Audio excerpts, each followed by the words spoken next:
오늘 우리가 함께 묵상할 말씀은 에베소서 6장 18절 말씀입니다. 에베소서 6장 18절 말씀 함께 읽고 오늘 이 아침 우리에게 주시는 하나님의 말씀의 은혜를 함께 나누도록 하겠습니다. 온갖 기도와 간구로 언제나 성령 안에서 기도하십시오. 이것을 위하여 늘 깨어서 끝까지 참으면서 모든 성도를 위하여 간구하십시오. 아멘.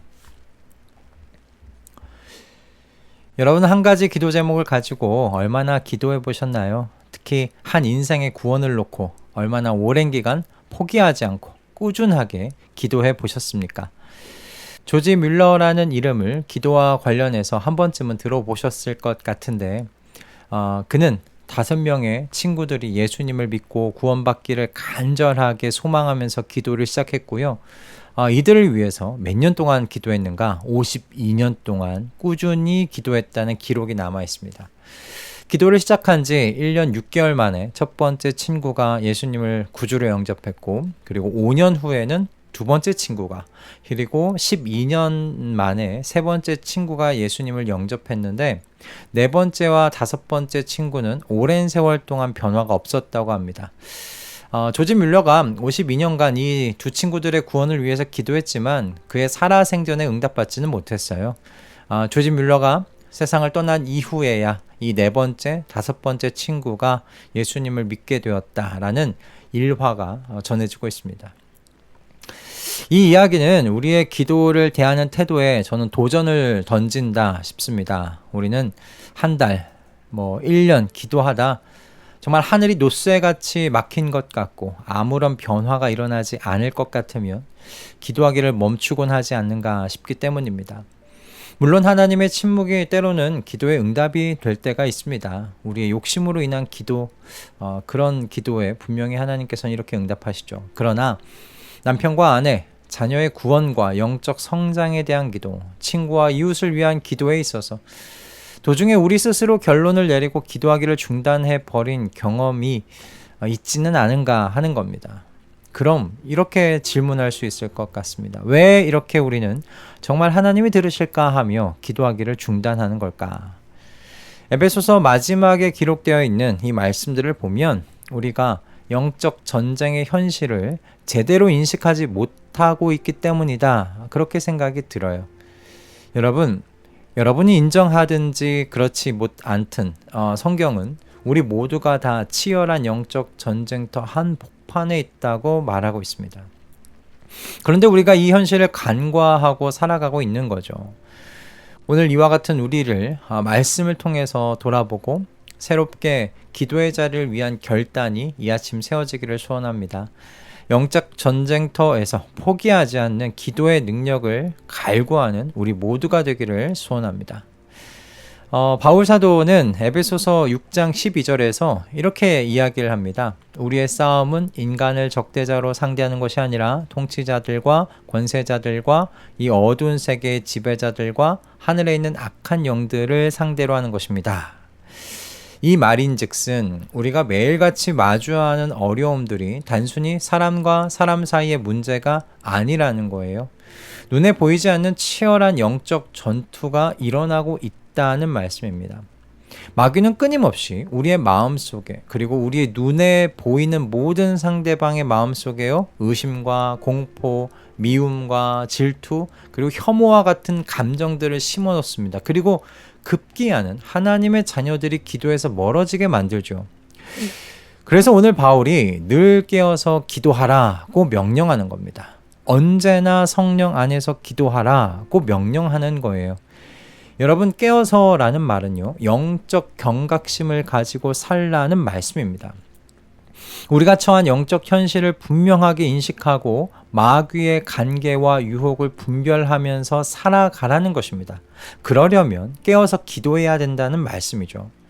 여러분, 예수님께서는 저와 여러분의 좋은 모델이 되십니다. 예수님은 항상 영적 현실을 아시고 기도하셨어요. 깨어서 기도하셨어요. 예수님께서 겟세마네 동산에서 제자들에게 시험에 들지 않게 깨어있어 기도하라고 하신 말씀은 정말 유명한 말씀이지 않습니까? 그리고 예수님께서 12 제자를 택하시기 전에 밤새도록 기도하셨다는 것. 그렇게 중요한 사역의 순간마다 선제적으로 기도하셨다는 것은 우리가 보고 또한 우리가 도전받아야 할 예수님의 기도의 모델, 그 기도의 태도라고 생각합니다. 여러분, 저는 저와 여러분 모두가 매일 오전 하루를 시작하기 전에 선제적으로 하나님께 기도했으면 합니다. 영적 경각심을 가지고 오늘 하루를 주님과 함께 이 영적 전쟁 치르겠다, 그렇게 기도하고 각오함으로 하루를 시작할 수 있기를 주님의 이름으로 축복합니다. 그런데요, 여러분, 바울이 여기서 깨어 기도하라는 말만 하지 않았어요. 오늘 말씀을 보시면 끝까지 참으면서 간구하라고도 말하고 있습니다.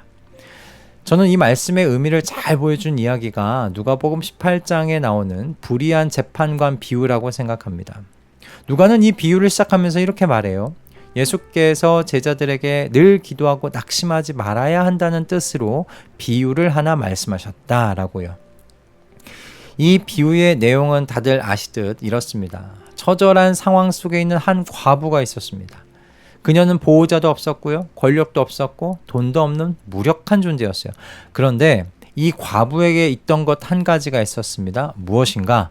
포기하지 않고 끈질기게 요청하는 태도였어요.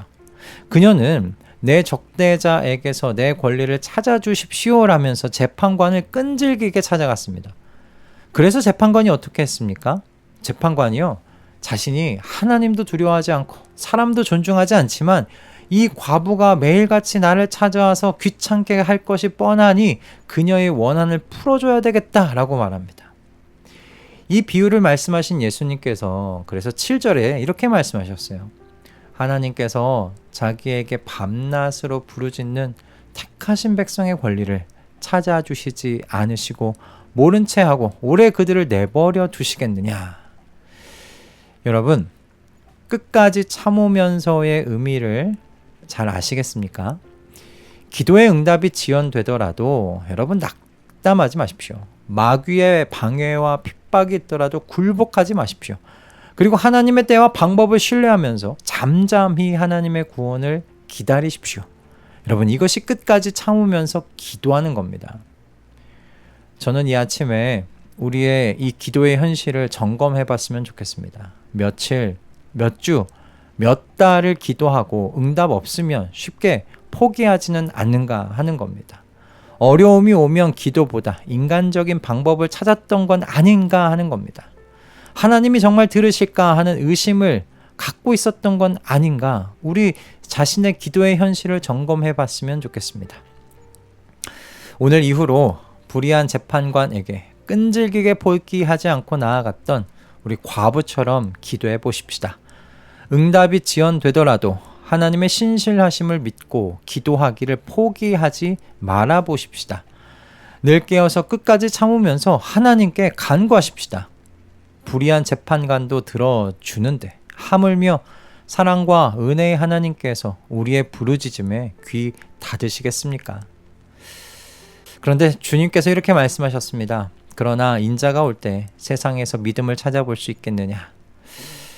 이 주님의 말씀에 우리 이렇게 이야기했으면 좋겠습니다. 제가 여기에 있습니다. 하나님을 믿고 포기하지 않고 끈질기게 간구하고 있는 제가 여기에 있습니다. 그렇게 주님 앞에 말하며 나아가는 우리 모두가 되기를 소원합니다.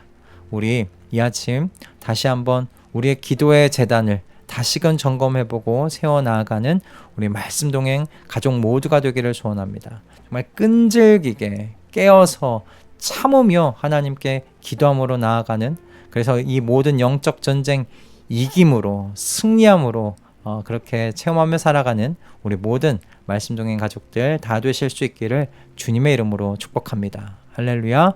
기도하겠습니다. 주님, 오늘 말씀을 통하여 영적 전쟁의 현실을 깨닫게 해주심에 감사드립니다. 그리고 포기하지 않는 기도의 능력을 다시금 생각하게 해주셔서 감사합니다. 이 말씀을 듣는 모든 성도가 포기하지 않는 기도의 용사 되게 하여 주시옵소서. 영적 전쟁터에 깨어있는 파수꾼의 삶을 살아가게 하여 주시옵소서. 세상에서 믿음을 찾아볼 수 있겠느냐 말씀하신 주님께 제가 여기에 있습니다 라고 말씀드리는 우리 되게 하여 주시옵소서. 예수 그리스도의 이름으로 기도드립니다. 아멘.